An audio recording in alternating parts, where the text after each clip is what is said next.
आप देख रहे हैं नेटवर्क 33 राजकुमार के साथ। तो चलिए बढ़ते हैं आज की कहानी की ओर।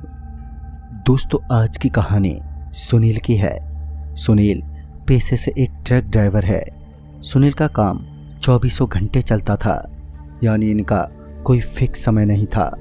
देर रात भी इन्हें माल की डिलीवरी के लिए पहुंचना ही होता था।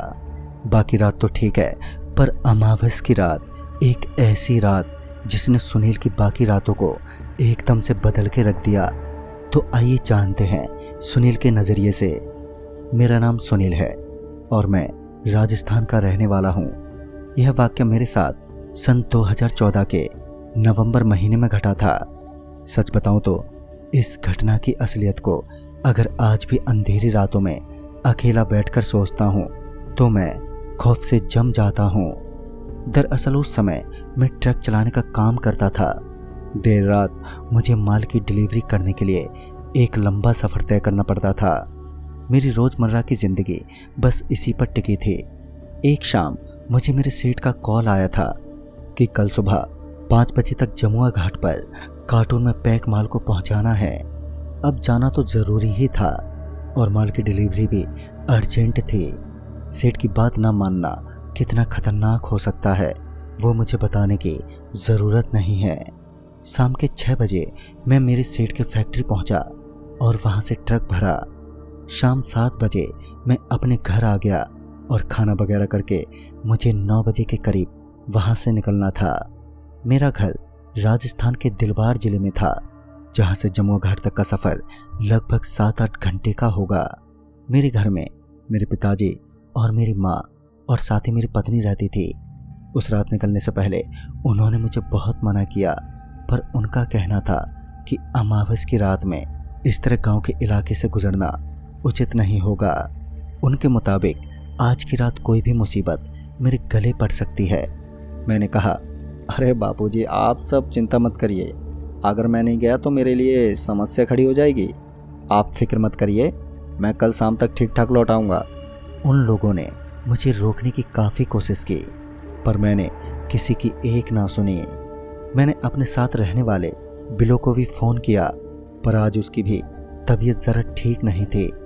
इसी कारण मुझे अकेले ही सफ़र तय करना था। मैंने भी देरी नहीं की और घर वालों को समझाते बुझाते करीबन रात के 9 बजे गाड़ी लेकर निकल गया। उस रात थोड़ा अजीब सा वातावरण था और आसमान से चांद पूरा गायब था और साथ ही बिजली भी कड़क रही थी। कुत्ते भी बड़ी ऊंची आवाज में उस रात भौंक रहे थे। ये सब शायद कोई अशुभ संकेत हो सकता था, पर मैंने इस पर कोई खास ध्यान नहीं दिया और सिर्फ मैं ट्रक चलाता रहा। मुझे बार बार अंदर से ऐसी फीलिंग आ रही थी कि आज तो कुछ गड़बड़ होगा। फिर रात के 12-1 बजे तक मैं लगातार ट्रक चलाता रहा और मेरी पत्नी भी मुझे हर आधे घंटे पर कॉल कर रही थी, जिस वजह से मैंने अपने फ़ोन को साइलेंट पर रख दिया था। मैं NH-59 से लेता हुआ अपने रास्ते पर था।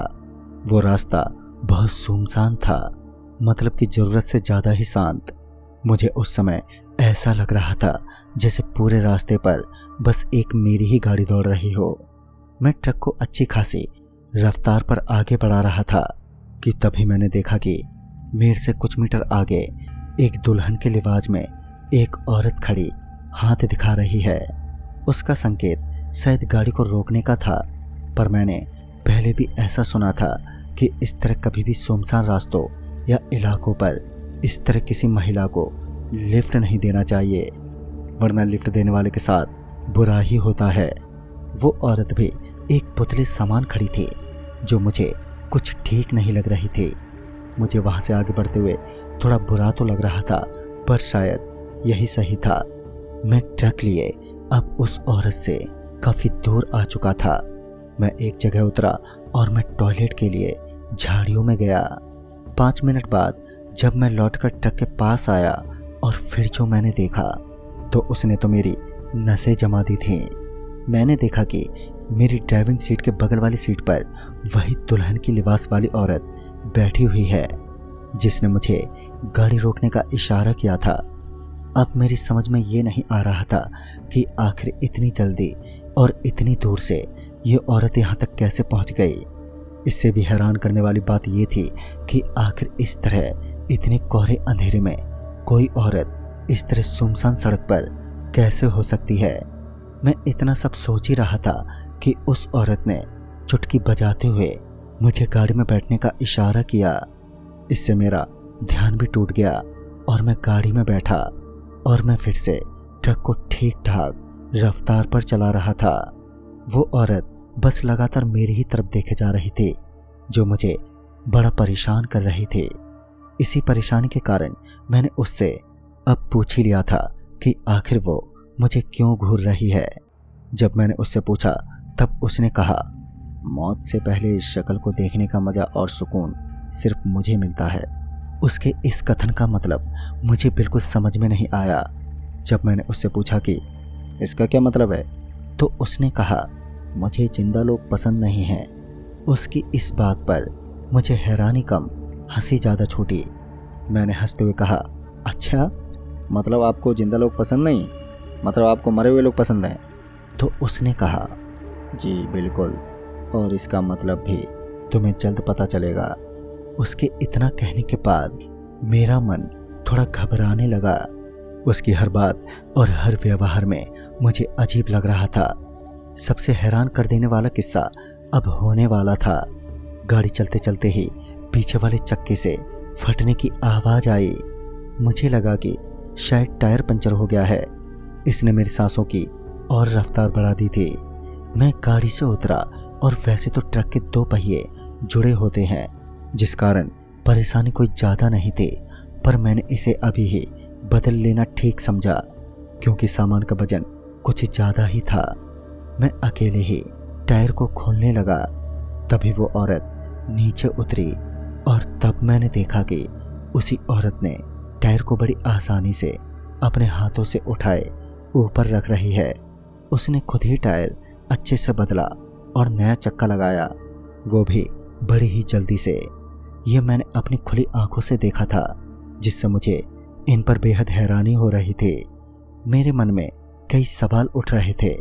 ट्रक में बैठे बैठे मैं यही सब सोच रहा था कि तभी ट्रक के ऊपर वाले पेड़ की झाड़ से कुछ तो ट्रक की छत पर गिरा।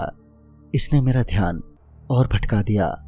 तभी उस औरत ने कहा, ये पिछली अमावस्या का शिकार था, तुम गाड़ी चलाने पर ध्यान दो। अब मुझे उस औरत से डर लगने लग गया था। यही वजह थी कि मैं अब गाड़ी को सही तरीके से नहीं चला पा रहा था। तभी उस औरत ने कहा, तुम्हें मौत की इतनी भी क्या जल्दी है। और अब मुझे गुस्सा आ रहा था। मैं उस पर बरसने ही वाला था कि उसने कहा, सड़क के किनारे रुको। मैंने वहां पर गाड़ी रोक दी और वो औरत वहां पर उतरकर सड़क के बगल वाले नाले के अंदर चली गई। ये देखकर मैं काफी हैरान हुआ, पर मेरा अब और समय तक रुकना ठीक नहीं था, इसलिए मैंने वहां से निकलना ही ठीक समझा। मैं उस पूरे सुनसान सड़क और आज इस तरह अमावस्या की रात जब काली शक्तियां ज्यादा अग्रसर होती हैं, ऐसे वक्त में मैं अकेला ही इंसान इस तरह जूझ रहा था। पर इस बार ट्रक स्टार्ट ही नहीं हो रहा था। मैंने काफी कोशिश की, पर बावजूद इसके ट्रक जैसे आगे ही नहीं बढ़ रहा था। तभी उस नाले से वो औरत अब एक सफेद लिबास में बाहर निकली और इसके बाद वो गाड़ी में बैठ गई। उसका दुल्हन का लिबास अब एक सफेद लिबास में बदल चुका था। सबसे हैरानी वाली बात तो ये थी कि उसकी गाड़ी में बैठते ही गाड़ी भी स्टार्ट हो गई। मैं अभी ड्राइव कर ही रहा था कि मेरा ध्यान एकदम से भटक गया और मैंने इस बार जो देखा उसने तो मेरे रोंगटे ही खड़े कर दिए थे। मैंने देखा कि उसी औरत ने एक लंबी मुंडी को बाहर की तरफ निकाले हुए मेरे सिर से कुछ दूरी पर है। उसका चेहरा इतना भयानक था कि मेरी एक जोरदार चीख निकल गई। उसका जिस्म बहुत बूढ़ा था। वो अब नाखून से मेरे चेहरे को छू ही रही थी कि मैंने ट्रक की स्पीड स्लो कर दी और बड़ी हिम्मत करके दरवाजे से नीचे कूद गया। मुझे चोटें तो आई, पर मेरी जान बच गई। मैं रोड के एक कोने में जा गिरा। तभी मैंने पाया कि रोड के नीचे से मुझे किसी के झुमके और किसी के गाना गाने की आवाज़ें सुनाई दे रही थी। ये वाकई बहुत ही डरावना था। मैं वहाँ से जहां तहां भागने लगा। भागता हुआ मैं एक लकड़ी के बाट के पीछे छिप गया। मैंने वहां से उन सब की सारी हरकतें देखी। मैंने देखा कि किस तरह वो औरत और बाकी सभी लोग मुझे पागलों की तरह ढूंढ रहे हैं। आधे घंटे तक ये सिलसिला कुछ इसी तरह चला। मुझे आज रात इसी तरह निकलने का अब अफसोस हो रहा था। आज अमावस की रात मेरी जिंदगी की आखिरी रात साबित हो सकती थी। फिर मैंने पाया कि काफी समय से अब सड़क के बीचों बीच कोई हरकत नहीं हो रही है, इसलिए मुझे थोड़ी राहत मिली। पर यह भी बस कुछ समय के लिए ही था। मेरे पीछे भूतों और चुड़ैलों की एक कतार मौजूद थी। वो लोग मुझ पर झपटने ही वाले थे कि अब मैं पूरी रफ्तार से ट्रक की तरफ भागा। मैंने भगवान से बड़ी विनती की कि इस बार ट्रक धोखा ना दे, वरना मेरा मरना पक्का है। पर मेरी खुशकिस्मती थी कि ट्रक ने एक बार में ही किक स्टार्ट ले ली। मैं ट्रक को लगातार भगाता रहा और उसके पीछे दौड़ते उन काली शक्तियों को भी अपने साइड मिरर में देख रहा था। मैंने फौरन अपने घर पे फोन लगाया। तभी मेरी बीवी ने कहा, चाहे कुछ भी हो जाए गाड़ी मत रोकना और चलते ही रहना। मैंने भी उसकी बात मानी और वो लोग भी घर पर भगवान से प्रार्थना करने लगे। अब तो मेरा ट्रक सीधे जम्मू घाट पहुंचकर ही रुका। सुबह जब मैंने इन सब चीजों को याद किया तो मेरा दिल अभी भी बैठा हुआ था। पर आज भी मैं हर किसी को यही सलाह दूंगा कि बाकी रातों से अमावस की रात ज्यादा खौफनाक होती है, जो कभी भी जानलेवा भी बन सकती है। तो दोस्तों, इस कहानी में बस इतना ही। तब तक के लिए बाय एंड टेक केयर।